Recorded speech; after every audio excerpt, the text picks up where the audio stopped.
Hello and welcome to another video. Today's video, I've been thinking about whether or not I should post it or not. It's been in my kind of video idea folder for a couple of months now, and every so often I'll add a little bit to it. And I've kind of been wondering whether I should really do this video or not, or does it just sound like I'm being a little bit nasty? I don't know. Tell me in the comments. Anyway, I thought today I would react to some of the comments I see on Reddit specifically. It may be that these things are posted in other forums as well. I don't know, but I do see a lot of knitting posts on Reddit when I scroll through, and it is slightly addictive to read through Reddit. And it's basically about, I made this mistake, do I really need to unravel?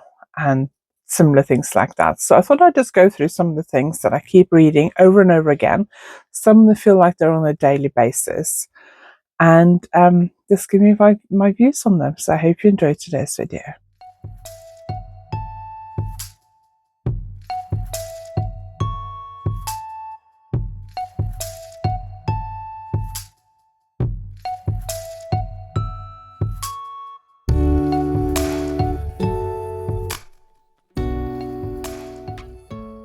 If you're new here, my name is Anniken. I design knitting patterns. I teach knitting workshops online and in person, and I sell yarn through my website YarnAddict.co.uk. If you like this video, please give it a thumbs up, and if you haven't subscribed yet, please consider subscribing.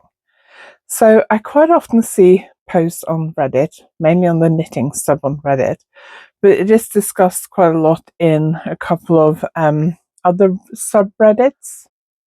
And one of those is, I made this mistake, do I really need to unravel? The mistakes can be various things. A common one is twisted stitches, which we'll come back to in a minute, but some kind of big mistake and saying, do I really need to unravel? There seems to be a big thing among knitters about unraveling, probably the same among crocheters, I expect. And the answer is, well, it depends. I think if you're going to knit or crochet or probably do any kind of other craft, you need to be able to either learn to live with your mistakes or to fix them. Now, with knitting and crocheting, that's relatively easy because you can just unravel it and use the yarn again and re-knit it or re-crochet it. But a lot of people seem very, very anti ripping out. I have been quite honest on this channel. When I make a mistake, I will quite often turn it into a tutorial, or at least admit in my podcast episodes that I've made a mistake and I've had to rip out. And I have a tiny bit of a mistake. It's turned out not to be a fatal mistake, but it's on the podcast I'm filming this week. I'm filming this on the 6th of January. So it's the first podcast to go out after 6th of January. So 7th, 8th, 9th of January, I think. I'm filming this early. This might not be out for a few weeks. I'm just trying to film a bunch of videos this week because I have a bit more time. And basically, I was trying to knit the same slip over twice in a similar yarn, but not the same yarn, and I didn't check my row tension. So the armhole and the neckline is a little bit shorter than I would have liked it to be, but it's still wearable and I'm happy with it. And because I knitted it top down, it's a little bit more difficult to fix it. And the reason why I didn't discover it, even though I suspected at some point, was because I didn't try it on as I went along, or even check my measurements, which I should have done. So it's all my fault. And but to fix it, easiest way to fix it would be to rip out the whole thing and knit it again, which I'm not doing. There is another way of fixing it, but it would still be quite time consuming, and I don't think it's a big enough problem to fix it. I'm quite happy with it. If you want to know more about what I'm talking about, look at the podcast that was out on the 9th of January. It fits me perfectly well and it's wearable with the stuff I want to wear it with, so I'm not going to bother fixing it. But sometimes if you make a mistake that's really winding you up, you have to rip it out. There's no other way. Or if it doesn't fit, if you knit something that's either way too big for you or way too small, you have two choices. You either rip it out or you give it away to somebody. I guess as a third choice, you just leave it in the corner and I don't know. You have a corner of shame. Some knitters have a corner of shame where whips that never get finished or things that get finished but you're not happy with, they live in this corner of shame. I try not to keep a corner of shame. Anything I'm not happy with, I either try and give away, or I bin it, or I rip it out and reknit it, or use it for something else.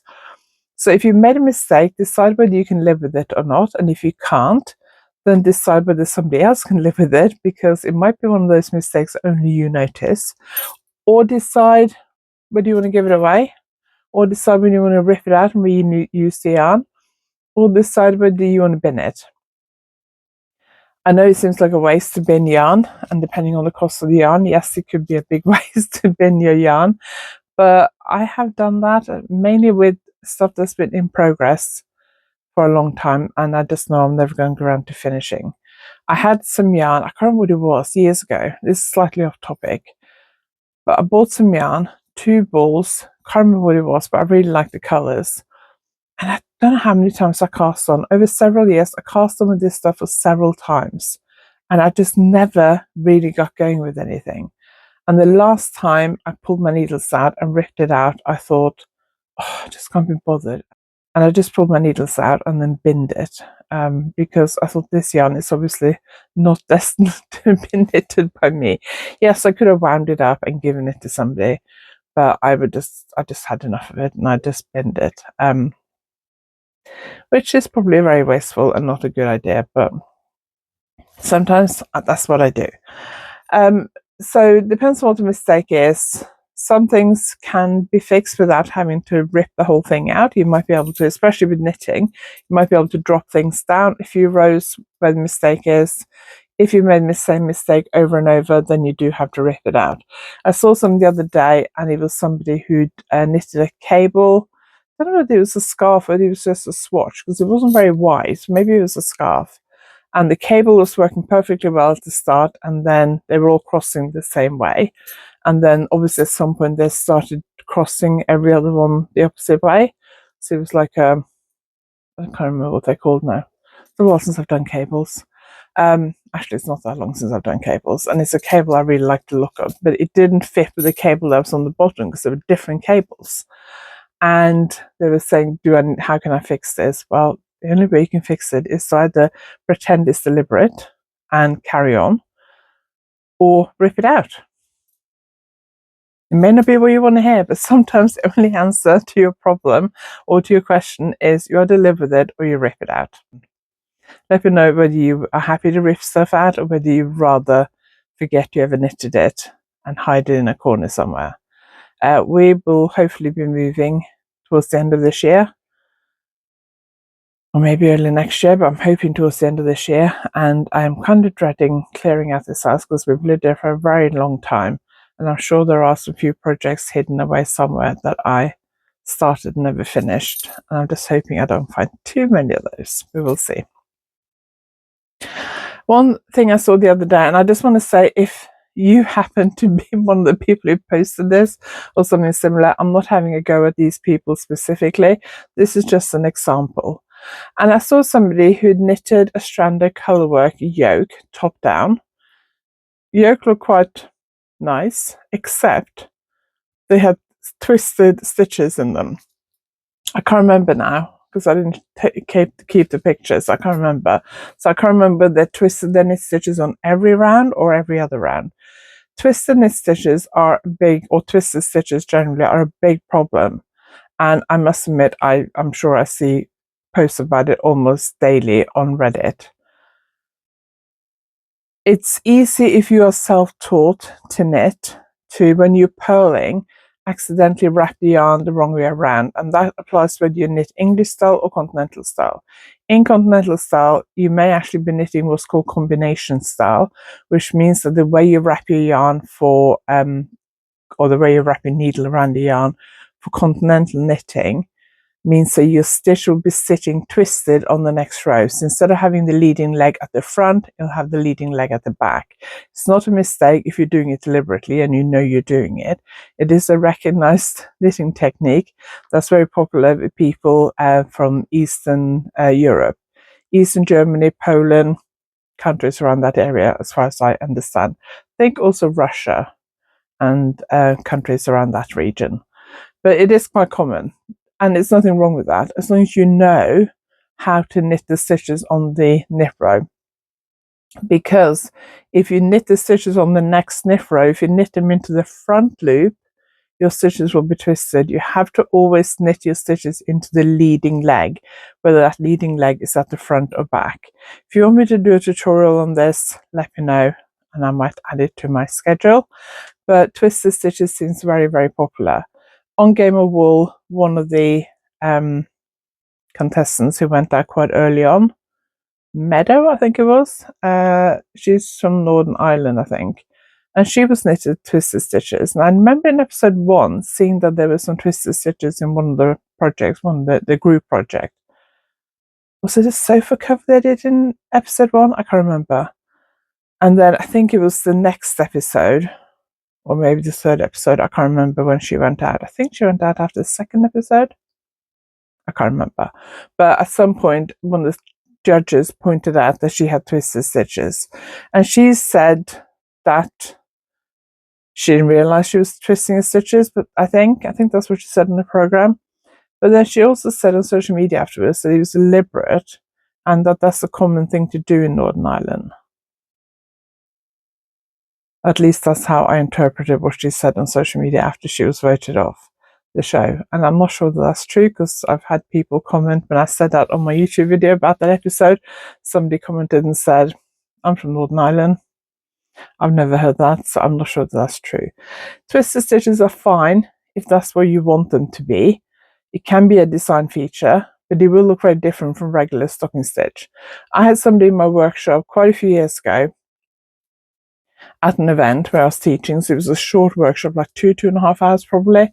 And I was walking around and I was looking at her stitches and I thought they look a bit odd. So I just stood behind her for a few seconds. And when I watched her knit and I said, do you realize you're twisting your stitches? And she said, no, what do you mean? So I explained to her what I meant. And I'd noticed that the garment that she was wearing had a very strange texture.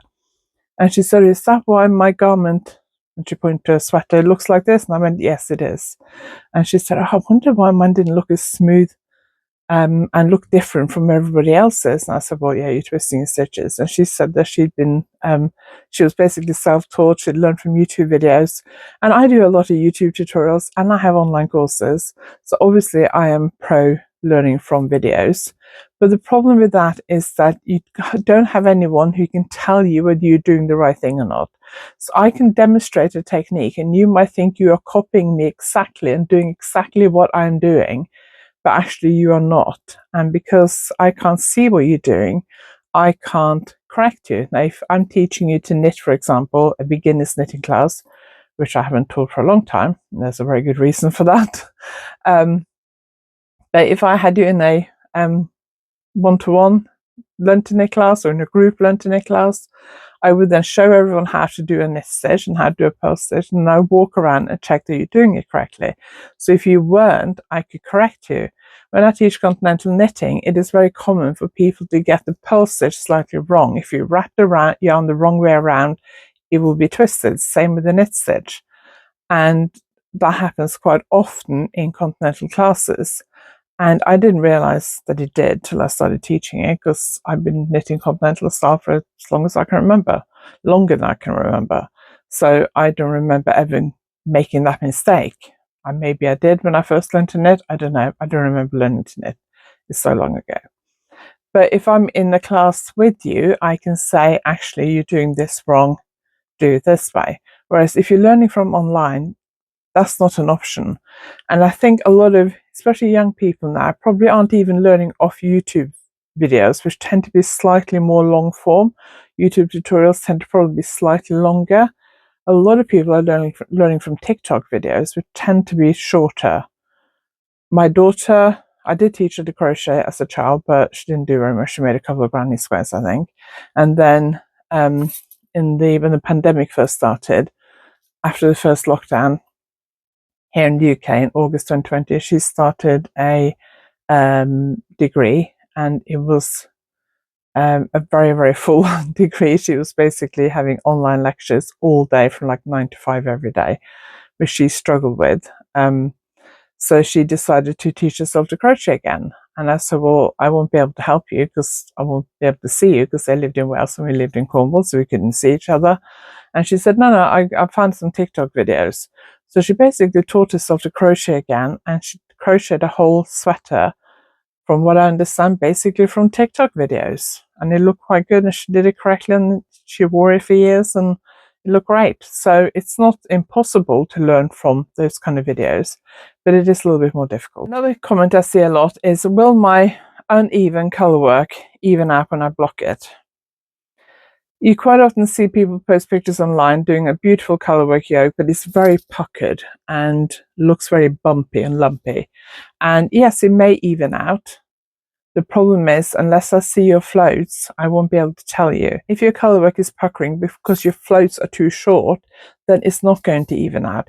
Your floats on the back of colorwork have to be the same distance that the number of stitches they are bypassing. I'm just looking to see if I have a colorwork piece here. Oh yes, I do.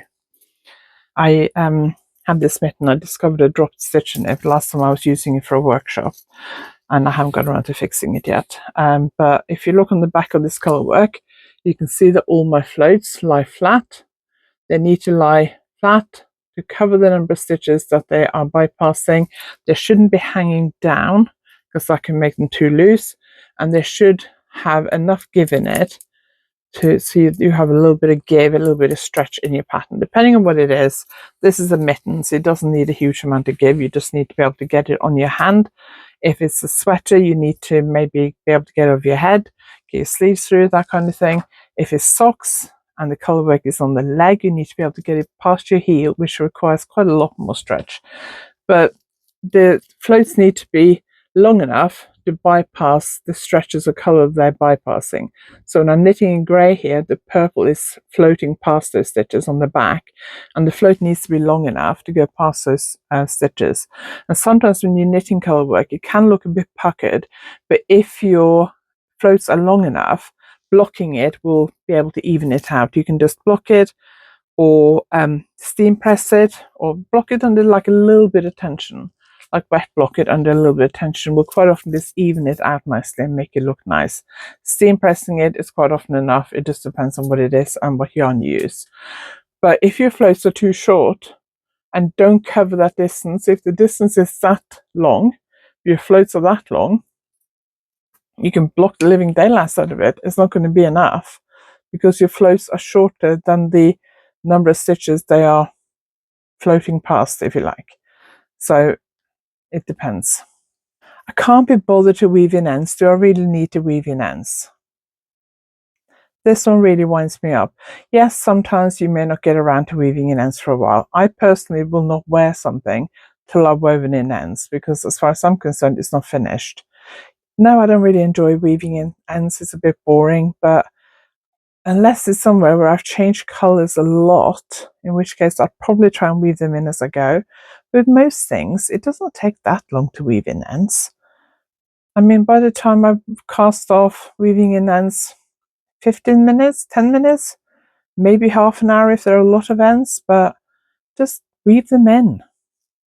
Just do it. It don't take that long. Put something on telly, put an audiobook in, call a friend and do while you're chatting. You don't have to concentrate that much to weave in ends, just get those ends woven in. I mean, if you're happy to wear your stuff with ends hanging out, go for it. You can turn it into a fashion statement. Sure, go for it. I'm not going to make you weave in your ends. But if you won't wear something till you've woven in the ends, then just weave in the ends. Unless you can't bother, up to you, but just weave in the ends. It's not that much hassle, it's not that big a deal. The same thing goes with, do I really have to block this?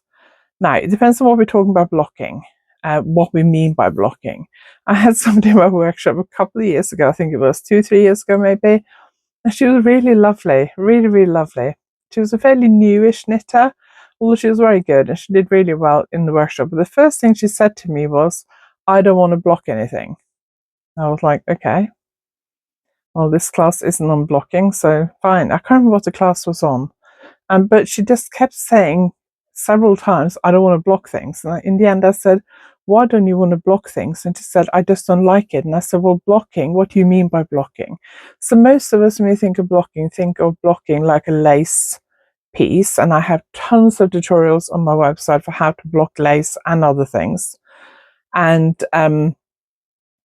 most of us, when we say blocking, probably think of having to soak something or wash it, roll it up, squeeze out the excess water, lay it out flat, stretch it, pin it, blocking wires, whatever. It's a big palaver. It's a hassle. Yes, I agree. It's a lot of work. And I'm not talking about here about people who, due to disabilities, can't do it, or age, I guess, can't do it.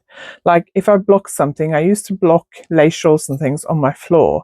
So that required me to crawl around on the floor for half an hour to an hour, depending on what I'm blocking. Most things I can probably block in half an hour, but sometimes I might do a big shawl that was a bit more complicated. That took me a bit longer. And I remember, yes, it used to hurt my knees. I was in my 30s and 40s. Now I'm in my 50s. I try and block everything on my dining room table.